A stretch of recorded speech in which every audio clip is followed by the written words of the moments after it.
Здравейте в последния ден от януари, Атанасов ден по-старому и зимата си отива. Като гледам, че има гливанки, а не да, ама тараторче имаме, страхотно. Имаме картофени кюфтенца, пържени кюфтенца, новото ни предложение пилешка пържола, ала Рошел, която е пилешка пържола от бутче със страхотна панировка. Друго ново предложение, френски кюфтенца от кълцано пилешко месо, които върват по две с гарнитурка. Страхотни са, трябва да ви кажа, разкош. Класика, мусакичка, много хубава. Имаме свинско с грах, което също е толкова пъстро и красиво. И свинското е много крехко. Телешко с ориз. Красота, погледнете го. Паниран кашкавал. Той със запазване става, да ви кажа, тук изчезва за 60 секунди. Свинско с зелен. Днес предложено по друг начин, вместо на къщета, на големи парченца.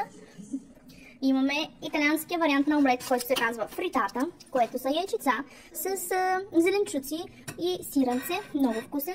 Класическото бобче, вие си го знаете, обичате си го, изчезва всеки ден. Имаме скаричка, много вкусна, от плевенската фирма Дики Комер с марката им Гривник.